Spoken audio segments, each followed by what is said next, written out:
All right, welcome back to the New York show. This is Greg Helbeck and Michael Pinter, back with regular scheduled programming here. We did our last show, I believe it was in person, where we had Devin interviewed, and then we did our own little state of the market show. So anyway, I'm actually coming to the listeners from Singapore in Asia, and Michael is 12 hours behind me. It's 8 in the morning in Long Island, so it's a little bit of a trippy time sequence here. But anyway, we're going to talk about novations and how do you do this exit strategy? Because I feel like every week that goes by, Michael, there's a new guy going out talking about novations. And I think in 5 years, they'll probably be illegal. So let's make money on them now before they go away. I don't think they can ever make them illegal, right? So let's talk about, you want me to explain what they are? Yeah, you want I was just going to ask you that. Yeah. So I honestly had never heard about them till maybe a year and a half ago, 2 years ago. And the reason why I hadn't heard of them is because no one really did them, right? They have not been around forever. This is not one of those things that it was started, I think, like 6 or 7 years ago by a couple of guys. Yeah. And it's a brilliant what do we call it? Legal tactic to make money. So what most people are familiar with is an assignment of contract or a double close, where there's A to B, the seller's A, we as the investor are B, and then we assign it to C, B to C, or maybe we'll double close with the contract of B to C. So that's a simple way to understand it. With an novation technically is a legal term that means replacement. With an novation, you're in contract from A to B, and you are going to replace B with a new contract from A to C, right? And there's a big advantages to it. There's big disadvantages to it, especially in New York. But the idea is that when we assign contracts, contracts, usually we need to assign them to a cash buyer, because the end buyer cannot get a regular mortgage because of an assignment of contract. And Fannie, Freddie, and all the major government-sponsored entities that buy loans will not allow a person to get a regular mortgage if the seller is not on title at the time of contract. And we, as the seller, theoretically, when we assign, are never in title on those things. What a novation does is it allows you to assign or sell the contract to a regular end user buyer who can get ordinary financing. So that's an amazing advantage to it.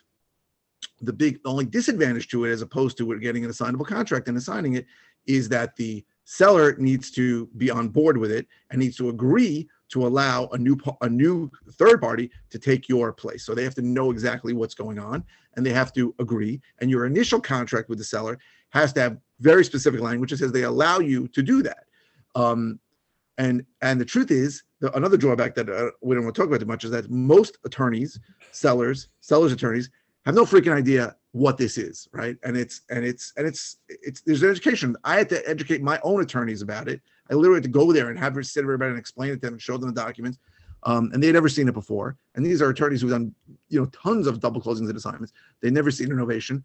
So that is what it is, and what it allows you to do. It's allowed me, and I think you to do, is that we can take a deal that would never have worked because of the numbers. Let's say the numbers were too high to sell that, to make money to a cash buyer, and we can take that deal and we can make money by assigning or selling the deal, the contract, to an end user buyer who will usually pay more than a cash buyer. And that, when I think of all the deals through the last 10 years that I've turned down because they were too thin. So let's give some examples. So if a seller calls me and says, I want 550 is my number, and you look and you go, I can sell this property in a second at 600. I can't take that deal to assign it, because no cash buyer is going to pay me 600. Only an end user will pay me 600. And if I assign the contract, then they can't get a mortgage. And is there a 1 in a million chance that I'll find a cash end user buyer? Yes, but in general, most buyers are going to get financing. So that deal was a dead deal. But now that might be a deal where I can take it and possibly novate it. So I have 2 deals in the works right now, both getting second part getting signed. I know you had some of them. And why don't you talk about your recent experiences with novations too? Yeah, so they're interesting because, like you said, you got to explain them to a lot of people, brokers, attorneys, sellers, your team, right? So I've had to I should have recorded myself and just hit play and they could hear the whole damn pitch. Cause it's like, I feel like I've listened to Eric Brewer enough. I kind of understand it. I used to not understand it, but anyway, so what we're By the way, doing, it took me a very long time to wrap my head it around is it. confusing. I did not get it. It right? doesn't make And sense. some of the things that come up, let's just talk about some of the things that we get asked, or that we asked ourselves, like, why would any seller do this, right? Like, That's what I asked. that's the Why first thing, wouldn't like, they just do it themselves? Why don't you just why list it would yourself? they just That's all I list it thought. themselves? That doesn't make sense. And there's a really good answer to that. The answer is, you are guaranteeing them that you're going to close at that number. And by guaranteeing them and taking on whatever costs, inconveniences, repairs, problems that come from a ordinary buyer buying that house, to a lot of people, that is worth it. I know that you're going to buy it at that price. If the end buyer doesn't perform, you have to come and close on the deal. That's the tricky part. We should talk about more Yeah, of that that's later. hairy. Yeah. That's the tricky part, because I almost had that situation right now in my second novation deal. But I found the buyer. I'm not going to make a lot of money on it. We'll talk about our specific examples, but it actually works, right? You're going to a seller. It's very often a seller just has a number in mind. I want this number. It could be for a million reasons. That's the number they need. And that number there could be a significant spread between that number and what you can sell it on the open market. But they want the convenience and certainty that somebody like you or me provides. And they know they could probably get more, but maybe they had a bad experience listing a property. Maybe they got screwed with a buyer who got out of the contract due to a mortgage contingency at the last second. And they want that certainty and convenience we provide. And with novations, you can provide them that certainty, and hopefully find an end user buyer who's going to make you earn the profit on the spread. Yeah. And that's where there is a lot of value. And I'll share an example on a deal we're doing right now. This is actually in another state, but it's still the same concept. So I never spoke to the seller, so this is all from Brett, but basically the long and short is that he's got a decent property down in Delaware. It needs a little bit of work, but it's not terrible. He has a number that he's stuck with. He doesn't want to deal with the traditional process of just getting jerked around, right? That's just the way it is with retail buyers. Like, I mean, you and I have done this so many times. And I told Brett, I said, well, there's two options, because what happens is Brett will then gather all the information and come to me, and I'll explain to him the numbers. So I said, we can make the guy cash offer of, like, I think it was like maybe like 200 or something. It was pretty low. And I said, if he wants to do a novation, then, or direct to retail, as Todd Toback says, then we'll offer him like 230, 240. And he took a jump on it. I think he took 260. I apologize. So 260, he signed the contract, and it's actually actively on the market right now for 310, I think. Yeah, 310. So what? That's a $50,000 gross spread, right? After you pay a broker and everything, if it shakes out, probably 20 grand in profit. But here's where the value is, if that closes, obviously, is that is revenue that I would have never generated if I didn't have this tool in my tool belt. And let's say you do one of those a month and you don't have any other additional marketing costs. That's another 240K in your pocket net. If you do two a year, it's free. It's free money. It's free money. It's deals that never would have had. That's why I think back. I think of hundreds of that I've said no to, that you've said no to, that this can make them possible, right? And I tell people, if you're going to let me do a novatable contract, and they obviously don't know what the hell I'm talking about, I can pay you more. And for some people, that number, whatever that number is all that matters. They don't care about anything else. So I had a situation where the guy wanted 5.25. You see, this was going on for a long time. Where was this? What town? In West Hempstead. The guy wanted 5.25. I felt like it was a 600 house. Now, this was before the market shifted, so now it's lower. I sort of had bad timing on this, but I understand that that's going to happen. And I said, worst case, I could buy it at 5. So at 5.25, and I had somebody right away at 575. So that was a good deal. That guy fell apart when the market shifted, and now I'm going to contract at 540. So I'm going to make a few $1,000s on it. But that was a deal that I never ever would have gotten under contract with ever. And there's a million deals like that, and that's what the beauty of novations is. And it's funny because Eric Brewer, right, and Eric Lacha and those guys in the York, Pennsylvania area, their novation is almost a little different than ours, because what they deal with a lot of, and they do, both of those guys do a lot of business. What they do a lot of is they take houses that are around 100 grand that need repairs to get them to FHA level. That's what they are. And there are people that's so cheap. I can't even believe like people pay that much for houses. It doesn't even make sense. Yeah. Anyway, all day in that area, in the middle of Pennsylvania.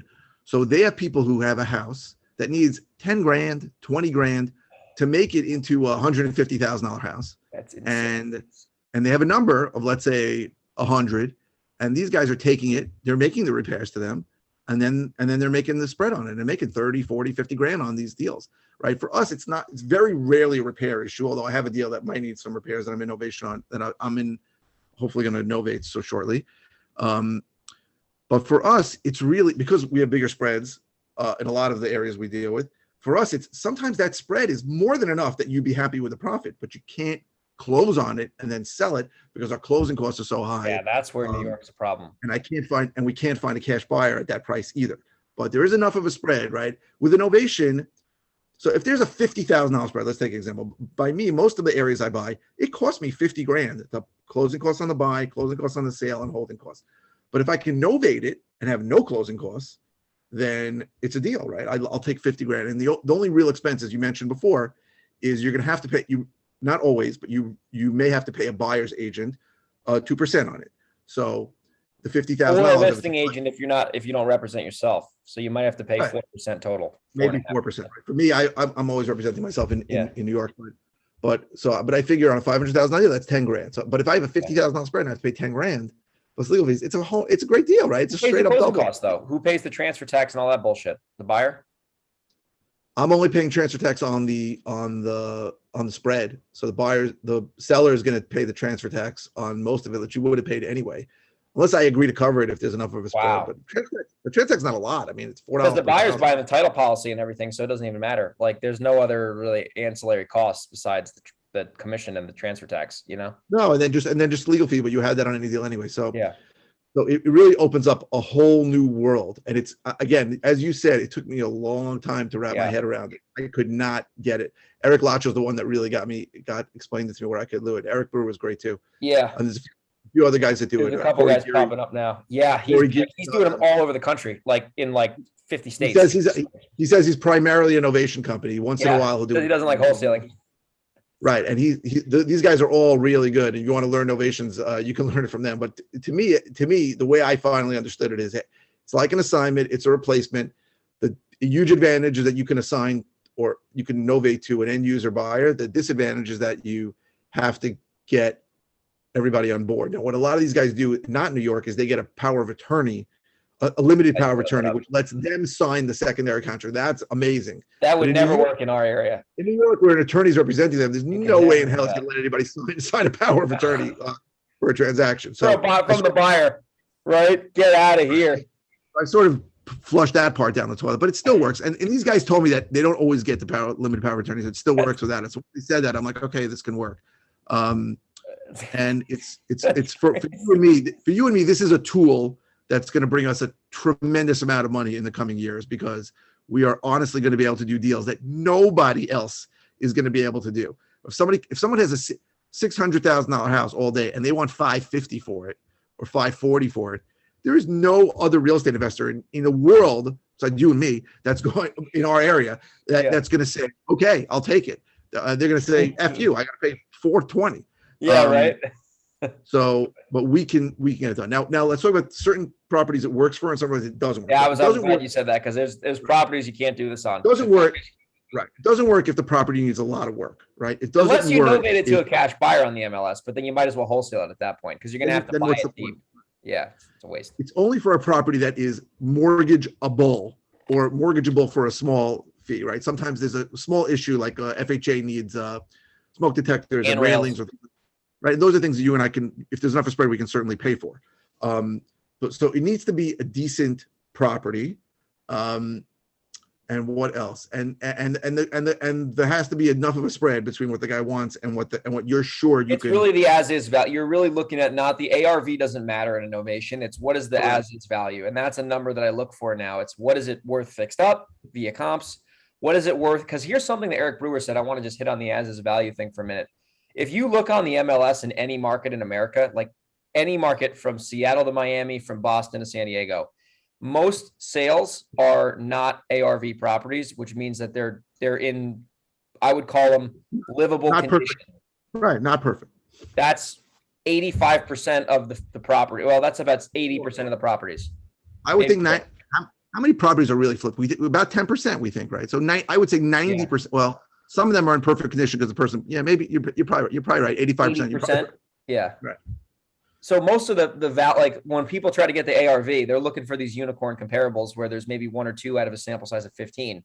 So if you really get good at the as is value, and like you're straight up doing an arbitrage, like it's worth 750 as is, and you can buy it for 550 because the seller wants to net that number, right? The ARV might be 825 or whatever, depending on where you are, but it doesn't matter. It doesn't matter. Right. It's what is it worth now? And then you said the mortgageable thing.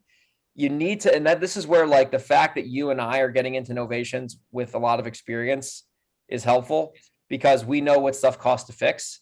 And I know I can go into a property and I can have a punch list contractor go in there and put paint on just do this minimal stuff, minimal like GFI outlets and handrails and, maybe put fix the soffit, like stupid stuff that you would be like, oh, this is a minuscule item.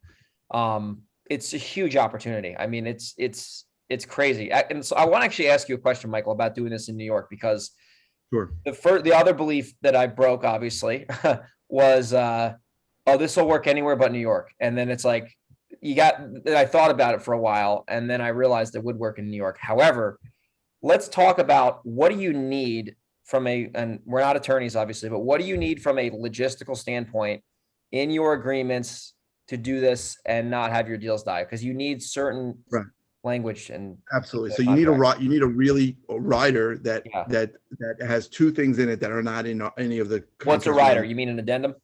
The rider is like an addendum to the contract. Just for the say that the seller allows this property to be the contract to be novated, and the seller allows you to market it in any way that you want. That's crucial, right? Because including we want to put the MLS.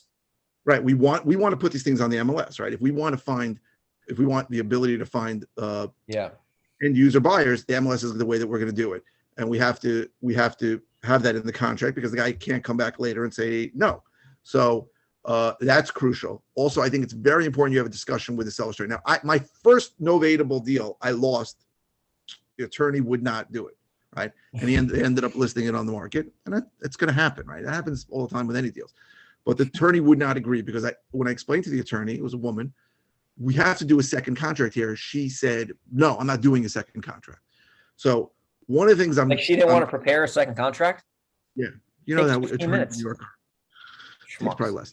So what I'm doing now is I'm preempting that with the seller's attorney and saying, listen, if there are any additional legal fees, I know you're doing work twice.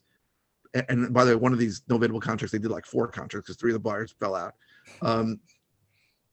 If there's any additional legal fees, I will cover them, right? As per the novation agreement, I'm responsible to cover. So your agreement with your seller that you're going to charge him whatever, $1,500 stands. If there's additional legal fees, I will pay them at the closing.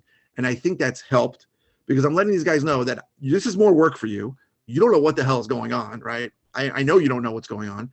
It's going to be a little wonky, as you would say, but I'll cover any costs, right? If there's an additional $500, $1,000 legal fee for your extra work, just bill it to me and I'll pay it, and I'll pay it out of the proceeds. So I think that's a good thing to say, and I recommend you doing that in New York, because it might still not work, right? But I think on that first attorney, if I would have preempted it, I might have gotten that deal. For her, it was like, why am I going to do extra work? Why? Because you come up with this crazy concept of novations, I got to do a second contract.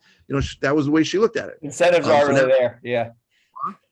The incentives, she doesn't like, she's going to get a fee, right? So I have a guy now, and I'm like, listen, and the truth is that one of the ones I'm dealing with now, they were very slow. They didn't sign it. I lost the first buyer who would have made much more money because they couldn't get their act together.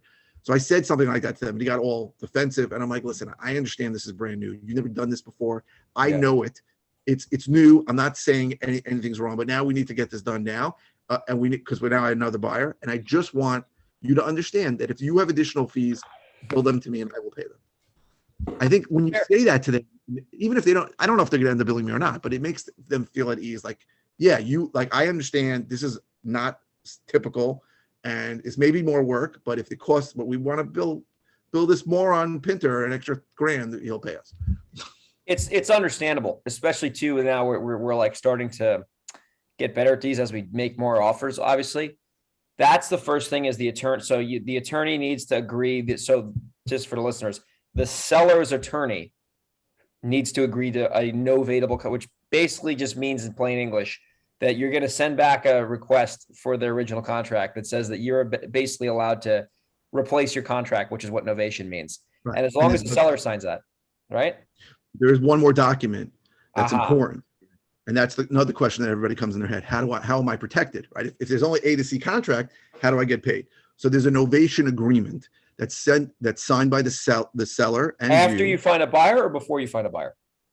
After you find a buyer that says, hey, this contract between John Smith and Michael Pinter is now going to be changed to that was at 525, is going to be a new contract between John Smith and John Doe at 550. Seller has to see it and agree to it.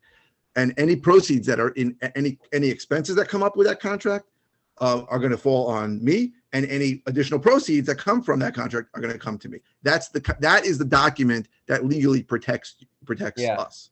Can you record that or no? I would probably start recording. I might start recording, because think about it. Like if someone, let's say the attorney's really shady, maybe they have electronic copies, but you could just put that in the paper shredder and say, listen, you could be. I mean, we have a copy. I'd certainly sue them if they. Oh yeah, for sure. I'm just thinking like in my head here. I don't know. A big deal. In other states, they'll record anything. I mean, you can write something on a piece of toilet paper, bring it to the county, and say, it online. 2 seconds for $8, right? For us, it's like a couple $100 to record, and the clerks are like, what is? I don't know what it is. You left out a dot on an I and a cross on a T. Yeah. We're rejecting it, right? So what the hell would we even call that novation agreement? I don't know. It's crazy. Yeah, I mean, like I know what you could do. I'm not an attorney, but basically you could pretty much file like a lien.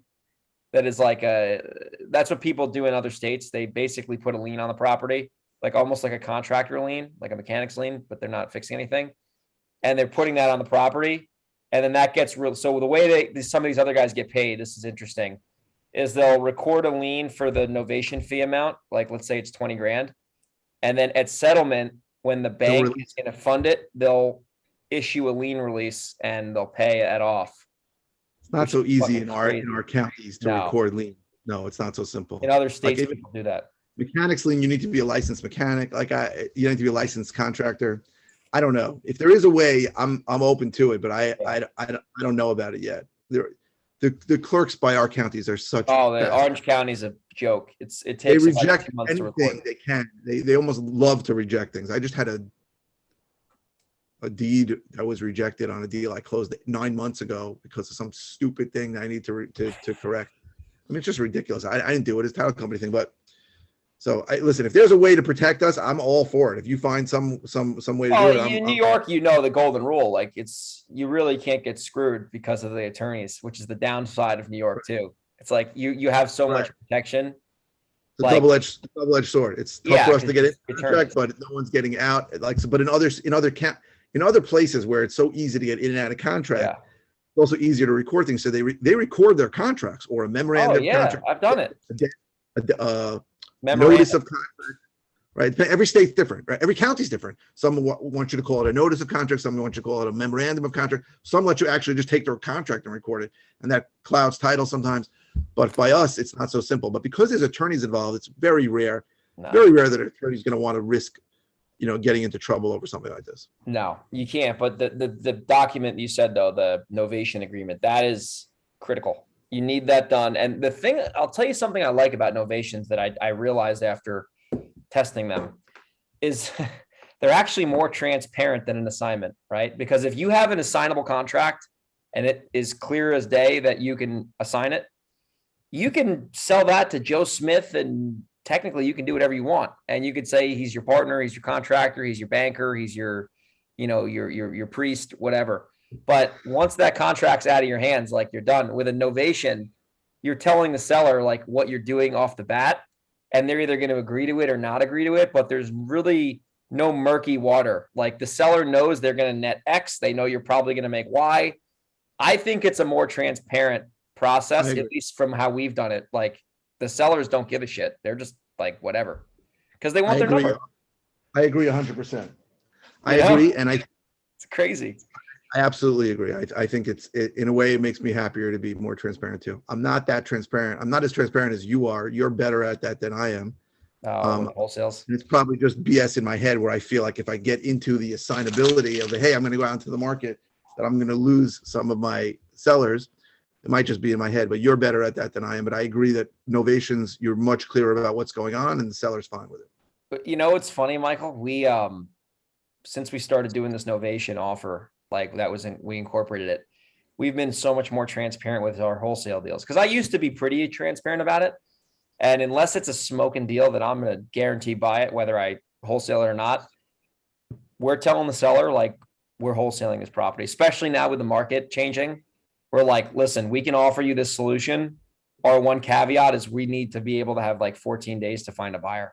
I just signed a price reduction for 30 grand this morning in Singapore that says she's taking 30 grand less and I can still wholesale the house.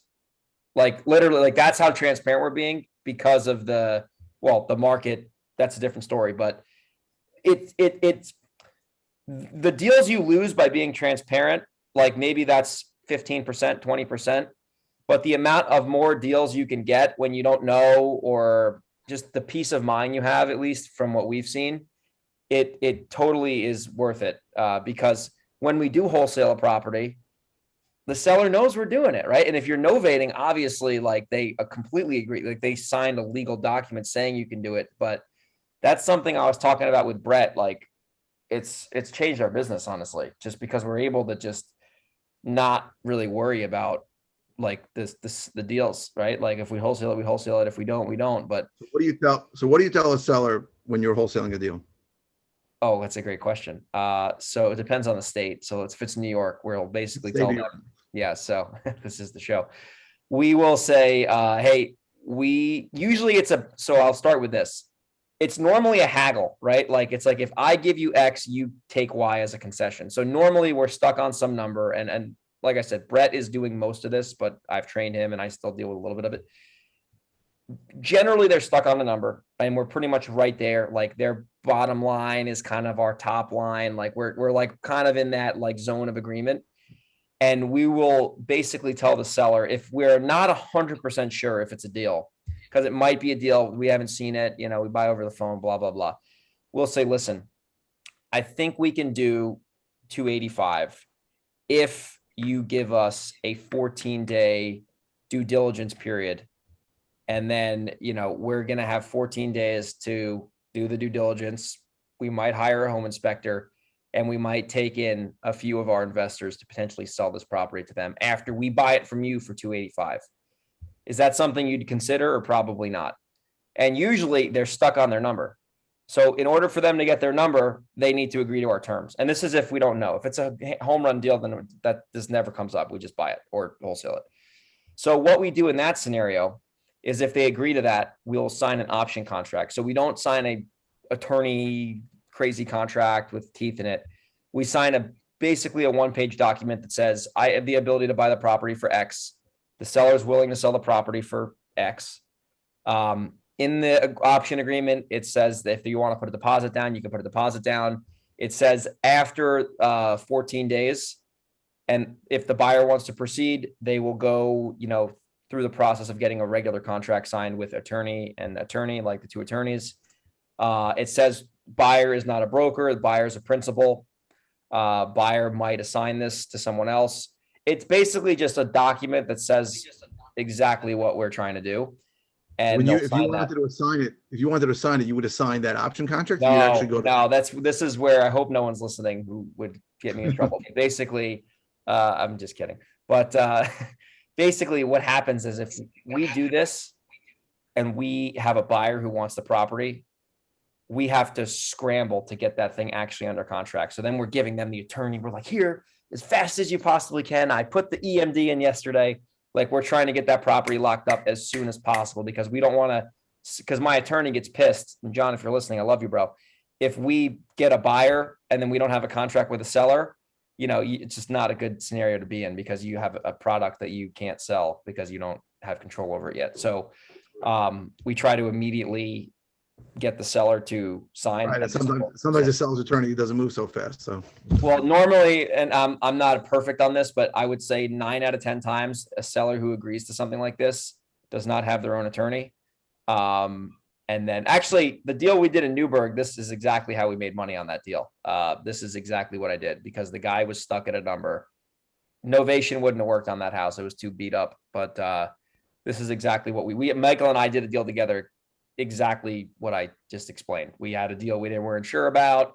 I knew it was a good area in terms of demand, put it out there, and we ended up getting that guy. I think I forget his name, but he signed right away.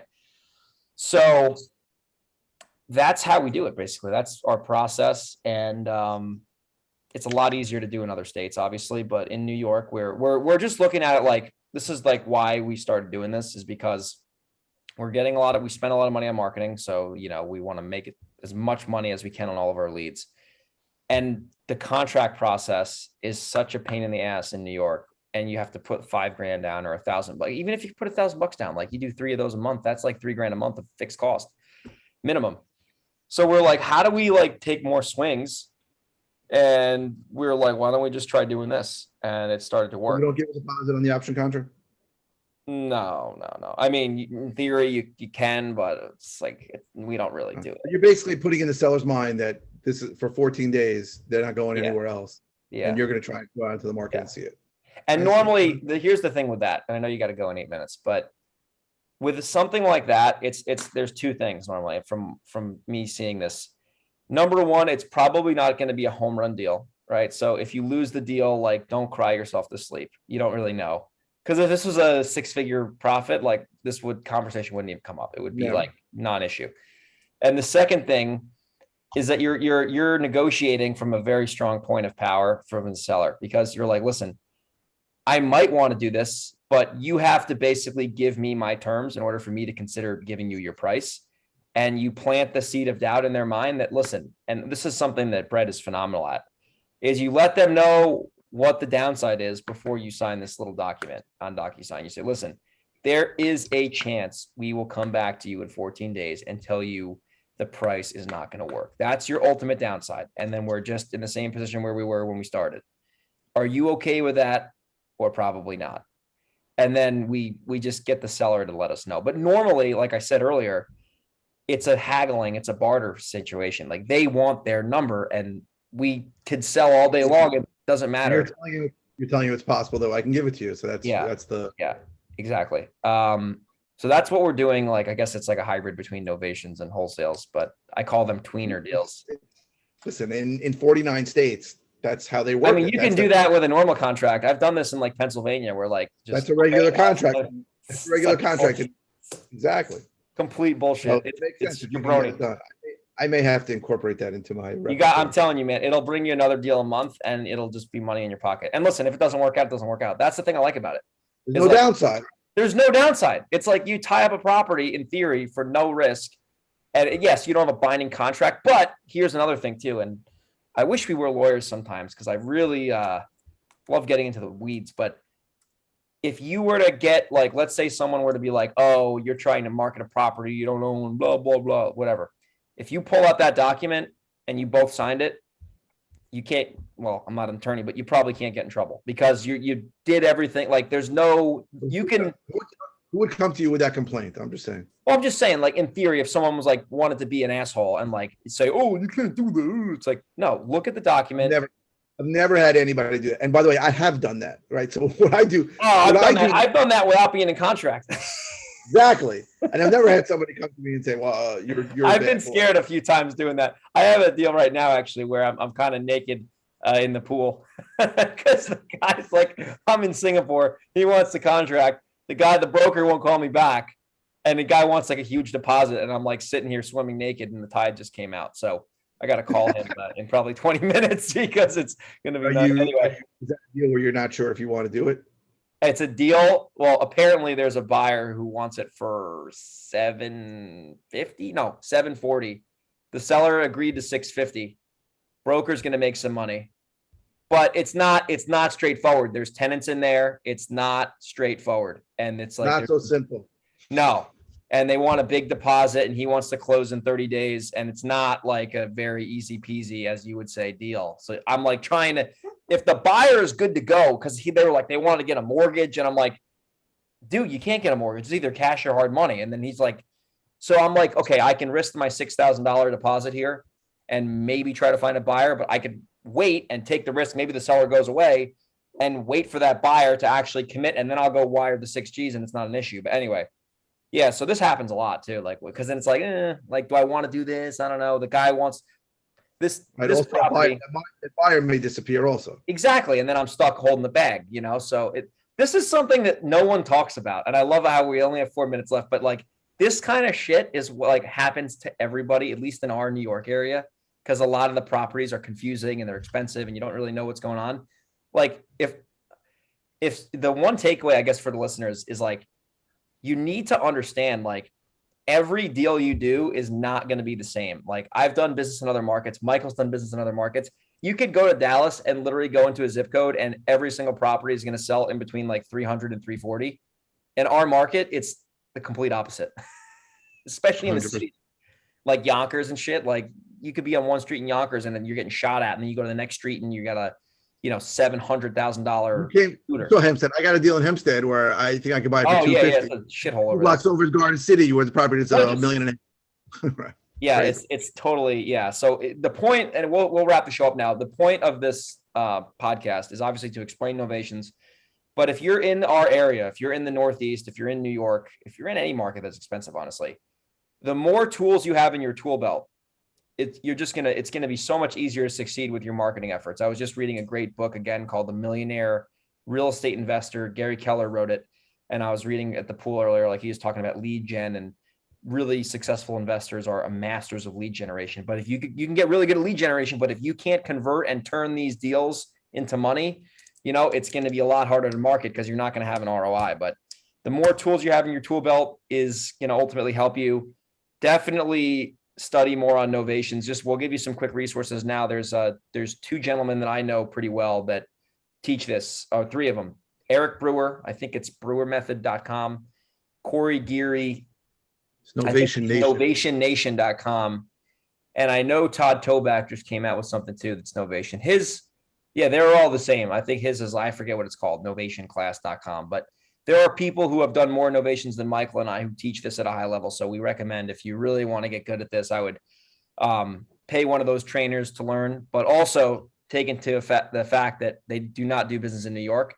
So you have to take our podcast and then merge that with the training, and then you'll have success. Okay. It's like anyone in New York, it's like, just, you got to take that information and then like talk to one of us, and then we'll tell you how to execute, because if you don't, Right. You're going to be just how and why it works. all right. Michael. Well, listen, I know you got to go at 8:30, so I'm going to get ready for bed here in Singapore, and I will talk to you